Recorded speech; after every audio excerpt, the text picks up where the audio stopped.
लोग कह रहे ना हिंदू आतंकवाद, वो किसी गलतफहमी के शिकार हैं भाई।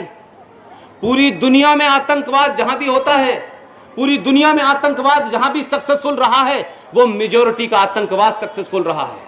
आप जम्मू कश्मीर में मुसलमान आतंकवाद कर रहे हैं, इस्लाम का नाम लेके कर रहे हैं, सुबह से लेके शाम तक कहते हैं कि हमें यहां निजाम मुस्तफा चाहिए, वो कहते हैं हमें आईएस की सरकार चाहिए, तब आतंकवाद सक्सेसफुल होता है क्योंकि मेजॉरिटी मुसलमानों की है। 1984 से पहले कुछ सरदारों ने आतंकवाद के नाम पे कुछ किया तो लोगों ने कहा यह सिख आतंकवाद है, तो वो भी कुछ दिन चला क्योंकि वहां मेजॉरिटी थी। मैं किसी को न डरा रहा हूं न धमका रहा हूं, लेकिन साफ शब्दों में कह रहा हूं कि हिंदू आतंकवाद का जुमला मत गढ़ो। अगर हिंदुओं में 1% लोग भी दीवाना हो गया तो तुम्हारा नाम निशान नहीं मिलेगा। इसलिए आतंकवाद की बातें हमें मत बताओ आतंकवाद क्या होता है। और जो आतंकवाद की बात हमसे कह रहे हैं वो पूछे प्रॉफिट मोहम्मद साहब के खानदान के लोगों से, जाके किताबें पढ़े जो वो पढ़ते नहीं हैं, कि जब प्रॉफिट मोहम्मद के खानदान को मारने के लिए उनके कबीले के बराबर में दुश्मन लोग जब आ रहे थे और जब वो भागे तो उनको पनाह किसने दी, ये नाम नहीं पता होगा आपको। राजा दाहिर ने मोहम्मद साहब के खानदान को शरण दी, उनके खानदान को बचाया। वो लोग हमसे कह रहे हैं कि हम हिंदू टेरर की बात करेंगे। हम हिंदू टेरर की बात हमने जब भी नहीं की जब हम 100% थे, हमने तब भी नहीं की जब तुमने हमसे मुल्क मांग लिया, हम आज भी नहीं कर रहे हैं। लेकिन इतना मजबूर मत करो हमें कि हम शायद ये करने लगे। अभी तो मुंह से कह रहे हो, करने लगेंगे तो टेरर क्या होता है भूल जाओगे। मेरा आप सबके बीच में आना, इस्लाम से मत डरिए। ये इस्लाम से बड़ा डराया जा रहा है आपको कि साहब गला काट देंगे, मोहम्मद साहब का नाम दिया तो गला काट देंगे। कुछ कुरान में लिखी हुई बात को कोई आदमी कह के लिखे तो गला काट देंगे। आप तस्लीमा नसरीन का गला काट देंगे, आप सलमान रश्दी का गला काट देंगे। आपने ये कौन सा धर्म है भाई, कौन सा धर्म है? ये डरने की बात नहीं है। 1400 साल पहले कोई विचारधारा तो पैदा हुई होगी, मैं धर्म नहीं मानता, क्योंकि उस धर्म का यह पता नहीं है कि जो बता रहे हैं पूरी दुनिया में वो लिखा है या वो जो छुपा रहे हैं वो लिखा है। भाई हमारी बात छोड़ दीजिए, हमारा नंबर तो बहुत बाद में आता है। हम तो पूरी दुनिया में एक ही मुल्क हैं, पूरे 57 देशों में जो इस्लामिक मुल्क हैं, किसी एक मुल्क का नाम मुझे बता दीजिए जहां युद्ध होना हो रहा हो। सीरिया का नाम, लीबिया का नाम, ईरान का नाम, इराक का नाम, भाई वहां तो रामलाल श्यामलाल आरएसएस विश्व हिंदू परिषद नहीं है। फिर किसको मार रहे हो तुमको किससे खतरा है? क्योंकि तुम्हारी जहन के अंदर तलवार से जब धर्म शुरू होते हैं तो वो तलवार पे समाप्त हो जाते हैं। शुक्र मनाओ कि आखिरी तलवार हिंदू के हाथ में न हो।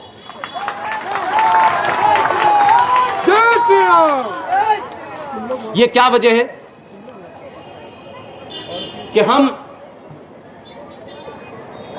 7.5 लाख और 2.5 लाख लोगों के लिए आवाज नहीं उठाते?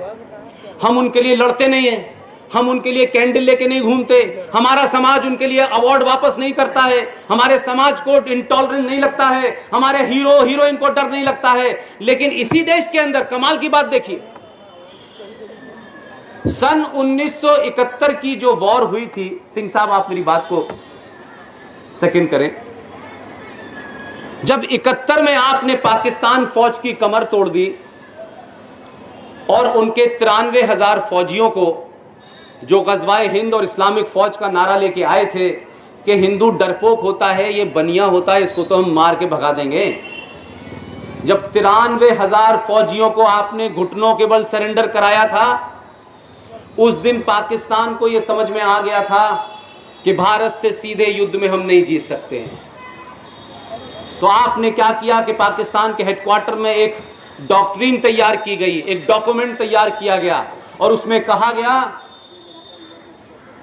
कि अब भारत के साथ में युद्ध नहीं होगा, लेकिन ये जो प्रॉक्सी युद्ध की बात जो आरएसएन सिंह साहब कह रहे हैं, इस प्रॉक्सी युद्ध का मतलब ये होता है कि आप ही के देश में ऐसे ऐसे लोगों को चुन लिया जाएगा कि कौन उसके एजेंडे को आगे बढ़ाएगा।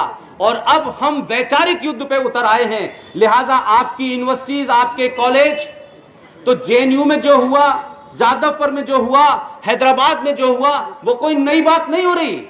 वो उसी रणनीति का हिस्सा है कि हम कहीं पे वामपंथ की बात करते हैं, कहीं हम माओवाद की बात करते हैं, कहीं हम इस्लाम की बात करते हैं, जम्मू कश्मीर में हम भाईचारे की बात करते हैं, और जहां मेजोरिटी में होते हैं वहां भाईचारे की बात करते हैं, और जहां 30% से आगे निकल जाते हैं तो कहते हैं हमें निजाम मुस्तफा चाहिए। भाई मेरा, तो आप 71 के बाद पाकिस्तान ने अपनी रणनीति नहीं बदली। इस देश में उनके जो एजेंट हैं वो किसी शक्ल में, किसी धर्म में हो, उन्होंने भी अपनी रणनीति बदली है। इसलिए अब क्या हो रहा है कि अब इस देश में एक नया चला है चलन, फ्रीडम ऑफ एक्सप्रेशन। बोलने की आजादी के नाम पे आप भारत को तोड़िए, बोलने की आजादी को नाम पे आप भारत के धार्मिक स्थलों का उपहास कीजिए, और इतनी दूर तक कीजिए कि उसमें एक कन्हैया शामिल होगा जो माओवाद का प्रतीक है, और दूसरा उसमें क्या है, उमर खालिद होगा। ये गठजोड़ जो भारत में एक मानसिकता के प्रतीक के रूप में मैं ले रहा हूं, ये गठजोड़ जो है, जिसके बारे में सिंह साहब ने कहा कि क्या अजीब बात है कि यही इस्लामिक फोर्सेस कम्युनिस्ट रशिया के खिलाफ लड़ने गई, लेकिन क्या वजह है कि पूरी दुनिया में इस्लामिक मुल्क कम्युनिस्टों का विरोध करते हैं, कहते हैं ये धैर्य हैं, ये अल्लाह को नहीं मानते, ये नास्तिक हैं, लेकिन हिंदुस्तान में इनका गठजोड़ कैसे है भाई? और मुसलमान जो सुबह से लेकर शाम तक अल्लाह, कुरान, हदीस, शरिया, इसमें ये लिखा है, इसमें ये लिखा है, हम इसको नहीं मानेंगे, हम संविधान को नहीं मानेंगे, हम ये मानेंगे, हम मुसलमान पहले हैं, हिंदुस्तानी बाद में हैं, उनसे जाके तो पूछो भाई मेरे कि पड़ोस में चाइना है, पूरी दुनिया के 57 देशों में से किसी एक देश का नाम मुझे बता दीजिए, पूरे चैलेंज के साथ कह रहा हूं,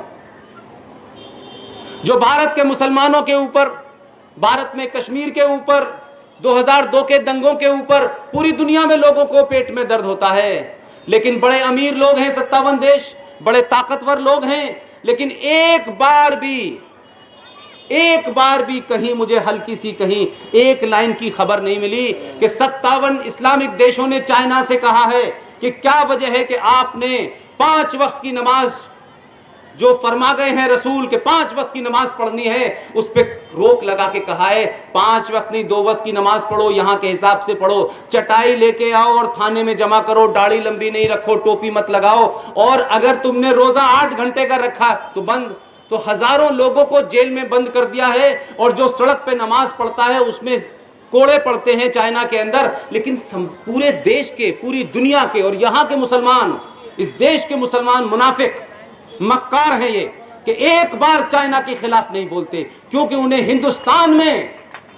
हिंदुस्तान में उभरती हुई हिंदू ताकतों से लड़ना है। तो उन्होंने हर उस आदमी के साथ हाथ मिला लिया है जो हिंदुओं की ताकत के खिलाफ खड़ा है, चाहे वो माओवाद की शक्ल में हो, चाहे वो लेफ्ट की शक्ल में हो, या तमाम सियासी जमातें हो छोटी छोटी, जिनके माध्यम से उनको लगता है कि इस देश की संस्कृति को कमजोर किया जा सकता है, इस देश के समाज को कमजोर किया जा सकता है। वो चाइना पे नहीं बोलते, भारत का मुसलमान नहीं बोलता, पूरी दुनिया का मुसलमान नहीं बोलता।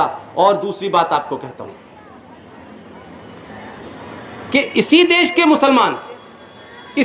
मुसलमान, मेरा हेड ऑफिस कराची है, था साल भर पहले तक। कराची में जो हिंदुओं की स्थिति है, जब उसका कंपैरिजन होने लगता है कि देखिए पाकिस्तान में हिंदू रह रहे हैं, बड़े सुरक्षित हैं, और हिंदुस्तान में नहीं है, तो भाई हिंदुस्तान में 3 से ज्यादा तो हमने प्रेसिडेंट बनाए, उपराष्ट्रपति बनाए, चीफ जस्टिस बनाए, क्रिकेट का खिलाड़ी बनाया, हॉकी टीम का खिलाड़ी बनाया। हमने कौन से देश का, इस देश के कौन से ऐसा फील्ड है, कौन सा ऐसा शोबा है जिसमें हमने ये कहा कि ये मुसलमान है इसलिए नहीं बनेगा। लेकिन ये अजीब व गरीब बात है कि इस देश में 47 से लेकर के अब तक 47 में देश बढ़ गया, हजारों लाखों लोग मारे गए, ट्रेनों को आपने काट के भेजा, हमने फिर भी सब्र कर लिया कि देश बढ़ गया। अब आपने इस्लामिक मुल्क बना लिया है, आप इस्लाम के नजरिए से रहिए। हमारे नेताओं ने कहा कि ये सेकुलर मुल्क बनेगा, हमने इसको भी मान लिया। लेकिन आप ये बताइए मुझे कि 70 सालों के अंदर इस देश में अनेकों घटनाएं हुई। दंगे ऐसे नहीं है, मैंने अपने जीवन में कोई 500 दंगे देखे हैं, दंगों को जिया है। और जब बहुत छोटा था तो हम तो अलीगढ़ यूनिवर्सिटी के बीच में रहते थे, जहां पूरा निजाम ही दूसरा था। तो हमारी माँ जब ये बात कहने लगती थी तो कुछ शक होने लगता था हमको। हमारी माँ हमारे बाप से ही कहा करती थी कि आप आलू एक बोरी मंगवा लीजिएगा। हम तब नहीं समझते थे ये आलू एक बोरी हमारे घर में क्यों आ रहे हैं भाई। ये आभास हो जाता था कि अब दंगा होने वाला है। हम उन दंगों के बाद भी नहीं डरे।